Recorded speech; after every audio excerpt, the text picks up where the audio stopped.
I thought we were solid. Not perfect, no marriage ever is, but solid.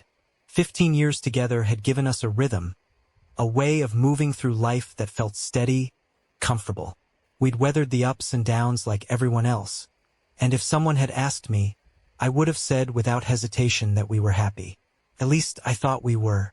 It was a Saturday afternoon, and I was in the living room scrolling through my phone when my wife, Sarah, left her phone on the counter. Normally, I wouldn't have given it a second thought. We weren't the type of couple that snooped through each other's phones. We trusted each other. But for some reason, that day, my eyes lingered on the screen a little longer than they should have. A notification popped up. A message from a name I hadn't seen in years. Daniel. Daniel, her ex-boyfriend. My chest tightened as I stared at it, my mind flipping through memories I hadn't thought about in a long time. Daniel had been part of Sarah's life long before I ever met her, a name that occasionally popped up in stories about her 20s. I'd never thought much about him until now. I picked up the phone, hesitating for a second before tapping on the message. And there it was. Happy birthday, Daniel. I love you with my heart. I hope today brings you happiness. I read it twice, my stomach twisting into a knot. It wasn't the kind of casual message you send an old friend. It wasn't something you write to someone you barely think about anymore. It was intimate, personal words that felt out of place coming from my wife. I love you with my heart. The words echoed in my mind, louder with each repetition. I put the phone down, my hands trembling slightly. For a second, I wondered if I was overreacting. Maybe it wasn't as bad as it seemed. Maybe I was reading too much into it. But deep down, I knew better. When Sarah came back into the room, I tried to act normal, but it was impossible. Every time I looked at her, I could hear those words in my head. Everything okay? She asked, tilting her head. Yeah, I said, forcing a smile. Just thinking. She smiled back, oblivious, and sat down next to me. For the rest of the afternoon, I couldn't shake the feeling that something had shifted between us. It was subtle, like a crack in a windshield that hadn't spread yet. But I knew it was there. That night, while Sarah was asleep, I lay in bed staring at the ceiling. My mind wouldn't shut off, running through every possible explanation. Maybe it was nothing. Maybe they just reconnected briefly, catching up on old times. But that phrase, I love you with my heart, it didn't feel like nothing. Couldn't let it go. The next day, I did something I never thought I'd do. I went back through her phone. It felt wrong, invasive, but the curiosity burned too hot to ignore. I scrolled through their message history, my pulse quickening with every flick of my thumb. There were a few other messages, casual ones, nothing overtly romantic. Most were quick check-ins, little life updates. But it was the tone that caught me. Friendly, yes, but there was an undercurrent, a familiarity that made my stomach churn. They had been talking more than I realized. For days, I wrestled with what to do. Do I bring it up? Do I confront her? Was I blowing this out of proportion, turning something innocent into something it wasn't? But the seed had been planted, and it was growing fast. Every time she smiled at me, every time she kissed me goodbye or told me she loved me, that doubt crept in like a shadow, whispering in my ear. Does she love him, too? The question sat heavy on my chest, making it hard to breathe. I tried to tell myself it was all in my head. We had built a life together, years of shared experiences, inside jokes, lazy Sunday mornings. That couldn't all be a lie. But the doubt wouldn't let go. The next week, I finally broke. It was late, and we were sitting in the kitchen after dinner. The house was quiet, the only sound the hum of the fridge. Sarah was scrolling through her phone, her face lit by the screen's soft glow. Can I ask you something? I said, my voice steady but low. She looked up, surprised. Of course. I hesitated, my heart thudding in my chest. I saw the message you sent Daniel. On his birthday. Her eyes widened, and for a split second, something flashed across her face. Something I couldn't quite read. Oh, she said, setting her phone down. That. Yeah, I said, leaning forward. That. There was a long pause, the air between us thick with tension. It wasn't what you think, she said finally. We've known each other for a long time. I was just being affectionate. It didn't mean anything. Affectionate, I repeated, my voice tightening. Sarah, you told him you love him with your heart. How am I supposed to take that? Her face softened, but she didn't look away. It's just a phrase I use sometimes. It doesn't mean I'm in love with him. But it's not something you say to just anyone. I know, she said, her voice barely above a whisper. I'm sorry. I didn't think it would bother you. I'll stop talking to him if that's what you want. And just like that, the conversation was over. She kissed me on the cheek and went to bed, leaving me sitting in the kitchen with my thoughts spinning out of control. She said it was nothing, and maybe it was. Maybe I was being paranoid. But something inside me had already changed. And once you've seen a crack in the foundation, it's impossible to unsee it. For the next few days, I told myself I needed to let it go. Sarah said it wasn't a big deal, and maybe she was right. Maybe I was making something out of nothing. We had been together for too long to let a few words unravel everything. But no matter how hard I tried, those words wouldn't leave me alone. I love you with my heart. It echoed in my mind like a bad song stuck on repeat. I'd catch myself replaying our conversation in the kitchen, dissecting every word, every shift in her expression, every pause in her voice. Was she telling the truth? Or had she just gotten good at covering her tracks? I started noticing things I'd never paid attention to before. Little moments that seemed innocent on the surface but felt different now.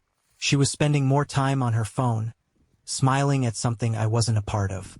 There were long pauses when I asked her about her day, like she was trying to decide how much to share. And there were the nights when she seemed distracted, distant, even when we were sitting right next to each other. It was subtle, nothing you'd pick up on if you weren't already suspicious. But I was. The worst part was that I couldn't talk to anyone about it. How do you bring something like that up without sounding paranoid or controlling? Hey, I think my wife might be emotionally invested in her ex-boyfriend because she told him she loves him with her heart on his birthday. Yeah, that would go over well.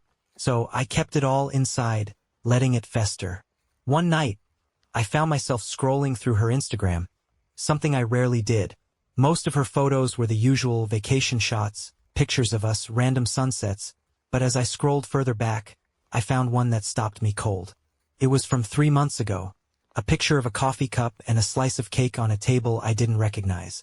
The caption read, "Sometimes it's nice to reconnect with old friends." There was no mention of who she was with, no tags, no comments that gave anything away. But something about it felt off. I checked the date and ran it through my head. I couldn't remember what I'd been doing that day, but I was pretty sure I hadn't been with her. My stomach nodded. Was it him? That night I couldn't sleep. I lay in bed next to Sarah, my mind spinning. I wanted to believe her, to trust her, but the doubt had taken root and was growing fast. I stared at the ceiling, the words repeating in my head like a mantra. I love you with my heart. I love you with my heart. It wasn't normal. It wasn't nothing. The next day, I couldn't take it anymore. I needed answers. While Sarah was in the shower, I grabbed her phone and started scrolling through her messages again. My heart was racing, my fingers trembling as I opened the thread with Daniel. First, it looked clean, nothing suspicious, nothing out of place. But then I scrolled up, back through weeks of messages, and my stomach dropped. There were gaps, huge ones, messages missing entirely, like pieces of a puzzle ripped out of the picture. She had deleted them. I stared at the screen, my pulse pounding in my ears. It was a smoking gun, clear as day. Sarah had gone back and cleaned up the conversation after we talked in the kitchen. Why would she do that if she had nothing to hide? That night, I watched her more closely than ever. Every word she said felt rehearsed, every laugh a little too easy. I tried to act normal, but inside, I was boiling. By the time we went to bed, I had made up my mind. I was going to find out the truth, no matter what it took. The next morning, Sarah kissed me goodbye and left for work like it was any other day. As soon as she was gone, I grabbed my phone and called a friend who worked in IT. "Hey," I said, trying to sound casual. "Weird question. Do you know how to recover deleted messages?" He walked me through the process.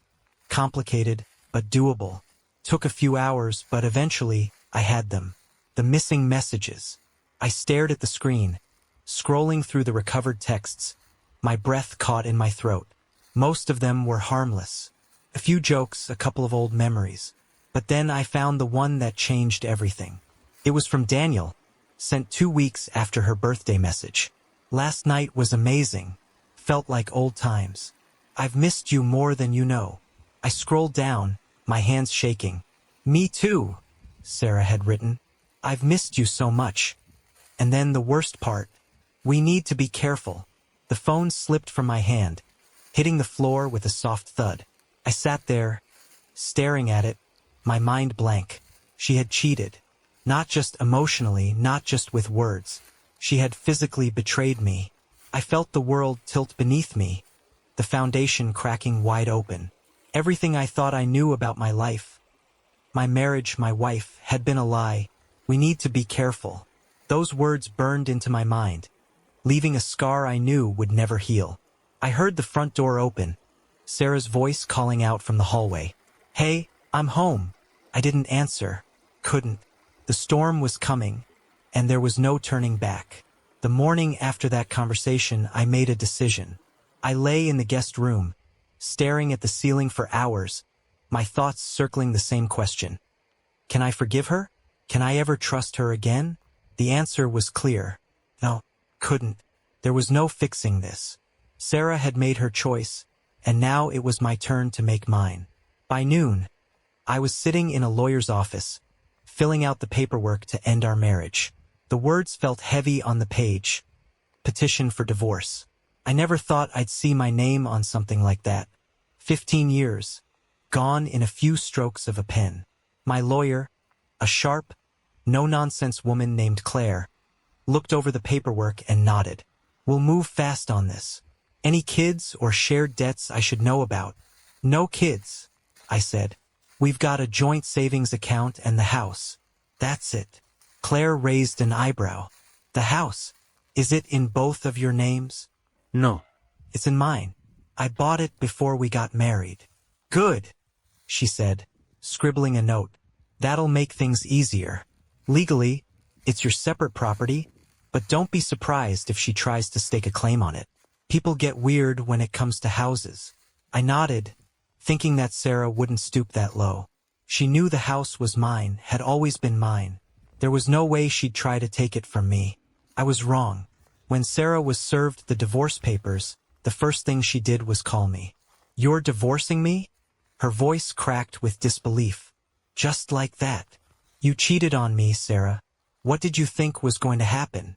I told you it was a mistake, she said, her voice rising. I told you I wanted to work on this. You didn't even give me a chance. I closed my eyes, trying to keep my temper in check. I gave you 15 years of chances. You made your choice. Now I'm making mine.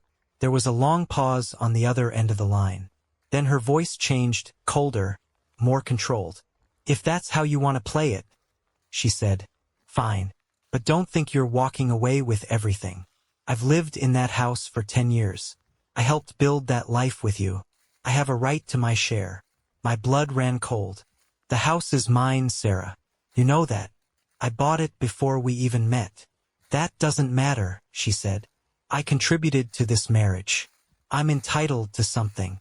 I couldn't believe what I was hearing. You want to take the house? The house that I've paid for every month? The one you lied to me in? The one you invited him into?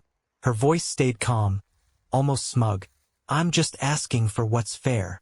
The next time I met with Claire, I told her everything. She leaned back in her chair, folding her arms. Classic move, she said.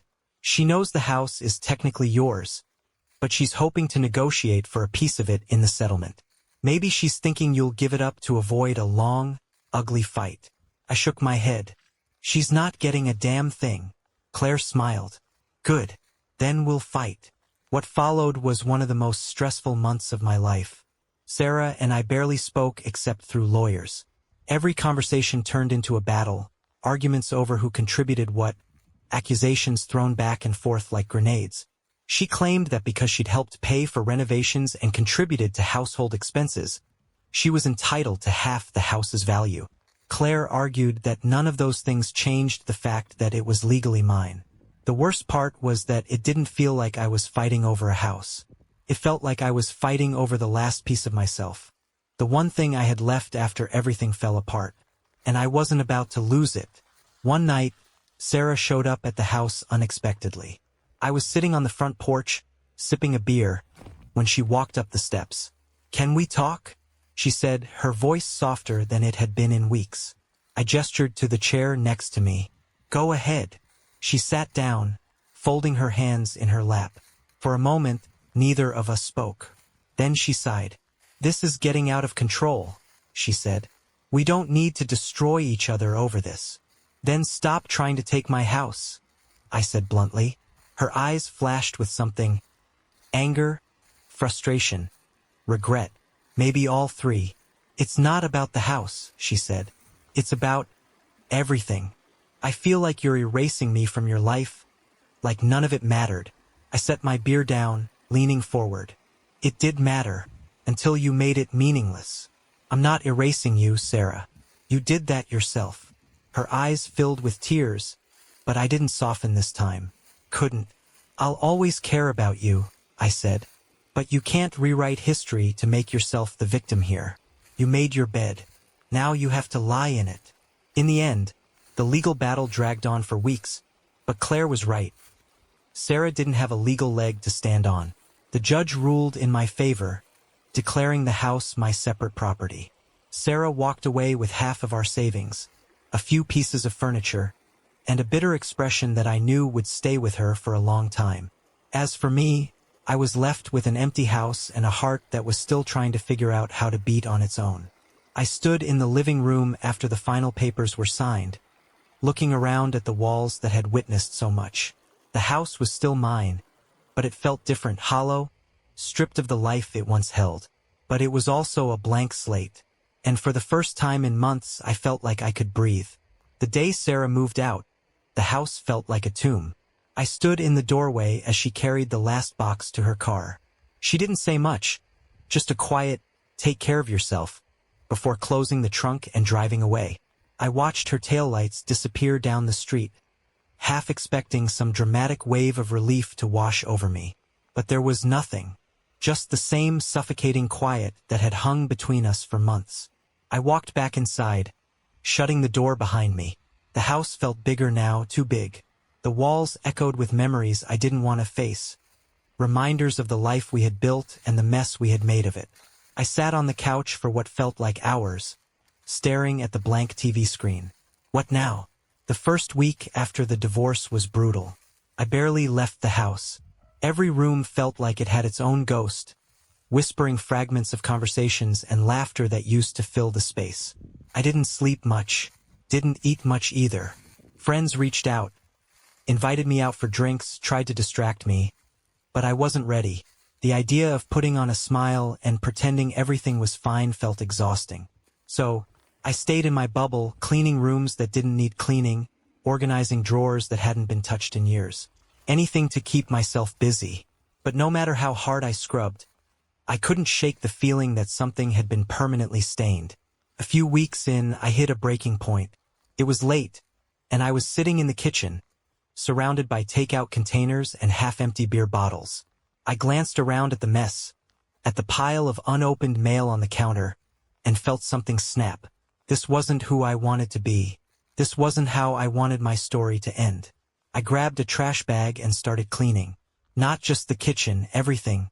I tore through the house like a man possessed, tossing out old clothes, furniture we had picked together, even a couple of picture frames that felt too heavy to keep. By the time the sun came up, the house looked different. It wasn't perfect. It wasn't even close. But it was mine again. After that, something shifted. I started running again, something I hadn't done in years. At first, it was just to clear my head, but soon it became part of my routine. There was something about the steady rhythm of my feet on the pavement, the way the cold air burned my lungs, that made me feel alive in a way I hadn't in months. I dug back into old hobbies, picked up my guitar again, started reading books that had been gathering dust on the shelf. Bit by bit, I started to remember who I was before the marriage.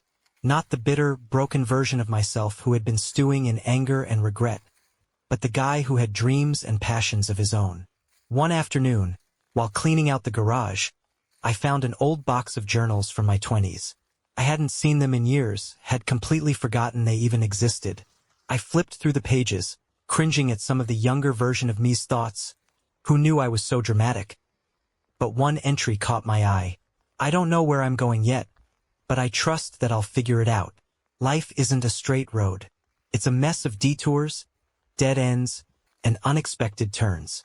But the best things always come when you stop trying to control everything and just let yourself be open to what's next. I sat there for a long time, rereading those words. It was a message from a version of myself I'd forgotten.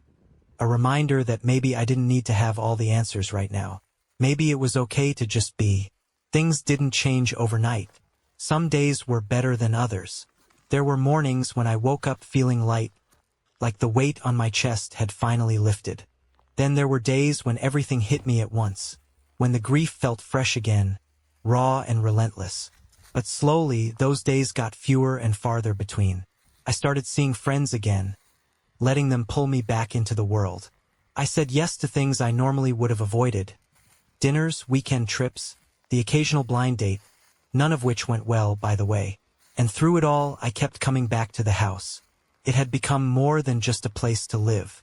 It was a project, a reflection of everything I was trying to rebuild in myself. I repainted the walls, changed the light fixtures, and built a fire pit in the backyard. A space for something new. One night, I invited a few friends over for beers and burgers around the fire pit. We sat under the stars, talking and laughing in a way I hadn't in a long time. The house felt alive again. Not with memories of the past, but with something new, something I had built from the ground up. I leaned back in my chair, staring up at the sky, and felt something I hadn't in months. Peace. It wasn't the perfect ending. There was no sudden burst of clarity, no magic solution that fixed everything. But it was enough. The thing about moving on is that it sneaks up on you. One day, you're just trying to get through the afternoon without your mind wandering into dark corners. And the next, you realize you haven't thought about the past in weeks. You're no longer carrying it with you everywhere you go. That was how it happened for me. Slowly, almost without noticing. It wasn't some grand transformation. I didn't wake up one morning and declare myself healed. It was in the little moments. The casual text to Rachel inviting her over for dinner. The Sunday mornings spent at the farmer's market. The evenings by the fire pit with friends. That life started feeling mine again. For the first time in years, I let myself want something more. Rachel and I grew closer, our relationship deepening in quiet, steady ways. It wasn't flashy. There were no sweeping declarations or dramatic twists. It was real, grounded, and it felt right.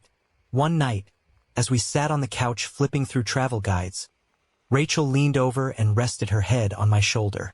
"You ever think about actually going?" she asked, tapping the page of the guidebook open on the table. "To Italy?" She nodded. "Yeah, you've been staring at that book for months. Why not just go?" I laughed. "I don't know. Work, responsibilities. I guess I've just never been the kind of guy who takes spontaneous trips." "Well," she said with a playful nudge, "maybe it's time to change that." The idea stuck with me. For years, I'd put my own dreams on hold. There was always something more important. Work, house projects, the endless demands of life. But now, there was no excuse. Nothing holding me back but myself. So I booked the tickets. 2 months later, Rachel and I found ourselves standing in the heart of Florence. The warm Italian sun on our faces. The smell of fresh bread and espresso filling the air. It was surreal, almost dreamlike. The cobblestone streets, the sound of church bells echoing in the distance, the buzz of life all around us. It was everything I'd imagined and more. We spent our days wandering through museums and eating at tiny trattorias tucked away in narrow alleys. We got lost more times than I could count. But it didn't matter. One afternoon, we found ourselves sitting on a hillside overlooking the Tuscan countryside. A bottle of wine and a loaf of bread between us. "This is incredible," Rachel said, her eyes fixed on the rolling hills. It really is, I said, leaning back on my elbows. We sat in comfortable silence for a while, the world stretching out around us. Then she turned to me, her expression soft. I'm glad you took the leap. Me too, I said, and in that moment, I knew it wasn't just about Italy.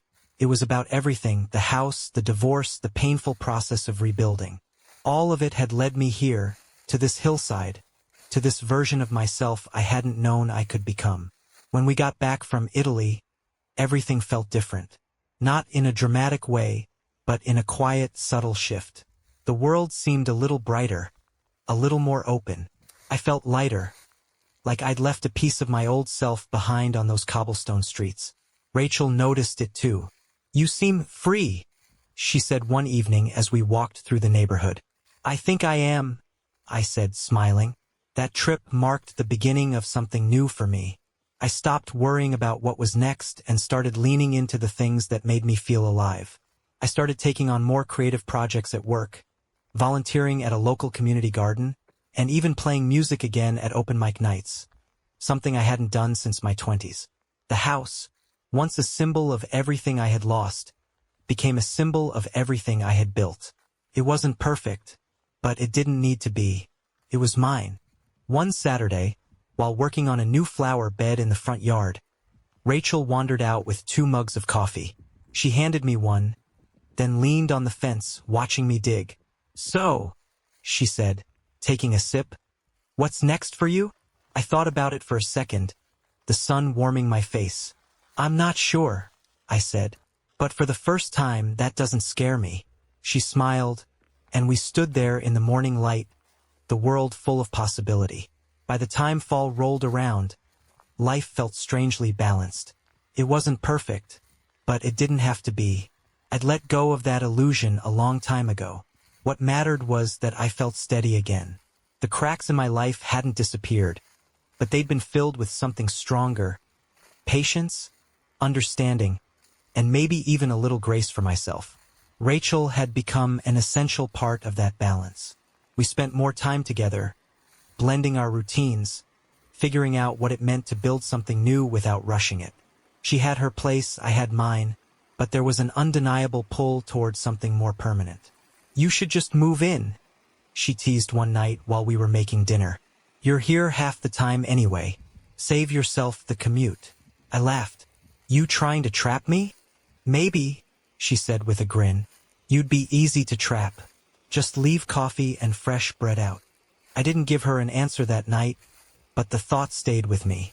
One afternoon, while cleaning out the last few boxes in the attic, I found an old photo album from the early days of my marriage with Sarah. I hadn't seen it in years. At first, I thought about tossing it aside. What was the point in revisiting those memories? But something made me sit down and flip through the pages. There we were, young, happy, and full of hope. Vacations, holidays, lazy Sundays captured in faded snapshots. It was strange seeing us like that. For a long time, I had looked at those memories with anger, bitterness. But as I turned the pages, something shifted. I wasn't angry anymore, sad maybe, a little nostalgic. But the rage that had once burned so bright was gone. It occurred to me that, despite everything, those moments had been real. Our marriage hadn't been a lie. It had just ended. Not everything that breaks is meant to be fixed. Some things are just meant to teach you something before they're gone. That realization hit harder than I expected. For the first time, I felt truly free from the past. It wasn't weighing me down anymore. It was just part of the story, something I had survived and grown from.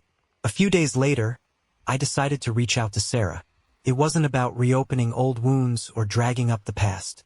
It was about closure, real closure, the kind you give yourself when you're ready to move forward. I sent her a simple text. Hey, I just wanted to say thank you for everything. I'm in a good place now, and I hope you are too. Her response came a few minutes later. I'm happy to hear that. I wish you all the best. And that was it. No long conversation, no dramatic goodbye. Just 2 people acknowledging what had been and wishing each other well. It was more than enough. A week later, I brought up the idea of moving in with Rachel over dinner. I think you were right, I said, setting my fork down. We're practically living together already. Might as well make it official. Her eyes lit up. Seriously? I nodded, grinning. Seriously? She threw her arms around me, laughing. Told you I'd trap you eventually. The move was easy, almost seamless. Rachel's house became our house, filled with the smell of fresh flowers and whatever meal she was experimenting with in the kitchen. The house I had rebuilt on my own. My sanctuary during the hardest time of my life. I decided to keep, turning it into a rental property. It felt right to leave it behind, not because I didn't need it anymore, but because I had outgrown it. It had served its purpose, and now it could serve someone else. That fall, Rachel and I took a weekend trip to a cabin in the mountains. We spent the days hiking through golden leaves and crisp air, the nights curled up by the fire with mugs of hot cider. On the last night, as we sat under the stars, I found myself thinking back to everything that had led me here. It had been messy and painful, but it had also shaped me in ways I couldn't ignore. I wouldn't have chosen the path I'd taken, but I wasn't ashamed of it either. It had brought me here, to this moment, to this woman, to this life I never expected. And that was enough. There's something comforting about the passing of seasons. It reminds you that life keeps moving, no matter how badly you want to hit pause or rewind. Winter gave way to spring, and the world came alive again. Flowers blooming along the sidewalks, trees heavy with green, the sun lingering just a little longer in the sky. By then, the house I had once clung to so tightly was just a chapter in my story. I still drove by it occasionally, but it didn't stir anything painful in me anymore. It stood there, solid and familiar, but I was no longer tethered to it. It was just a house. The life I had rebuilt wasn't bound by its walls. Rachel and I had settled into an easy rhythm, turning our home into a blend of her style and mine. Simple but warm, filled with light and laughter. On weekends, we planted flowers in the garden or went hiking on the trails just outside of town. We had movie marathons when it rained, sometimes falling asleep on the couch before the credits rolled. It wasn't perfect, but it was ours. One Saturday morning, as we sat on the porch with coffee, Rachel turned to me, her eyes bright.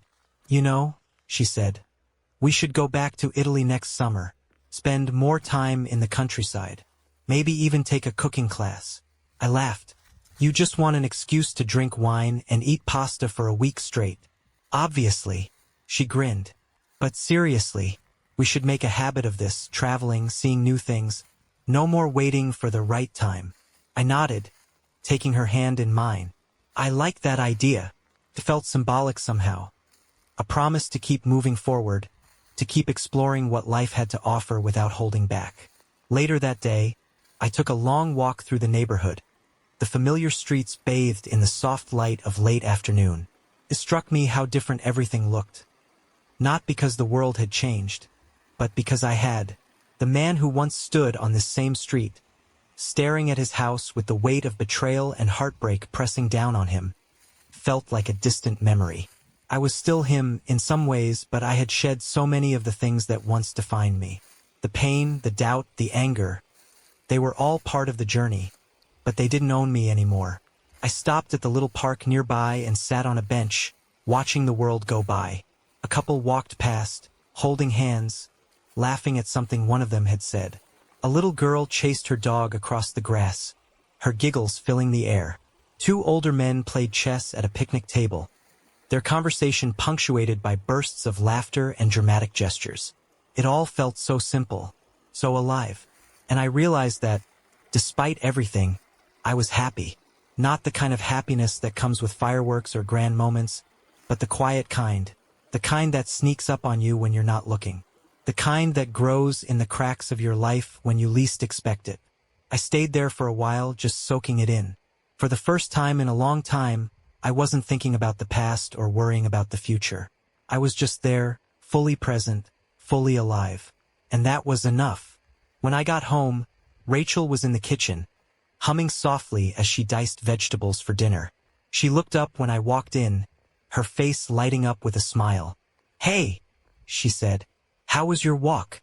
"Perfect," I said, leaning against the counter. For a moment, I just watched her, thinking about how much had changed, how far I'd come. I wasn't the man I had been when this journey started. I had been broken, yes, but I had rebuilt myself piece by piece.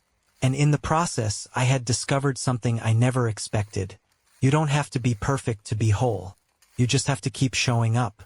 As I stood there, the sun setting outside the window, I felt a deep sense of gratitude for Rachel, for the life we were building, and even for the mess that had led me here. Because without it, I wouldn't have found my way to this moment. A new chapter, a new beginning, and for the first time in a long time, I wasn't afraid of what came next.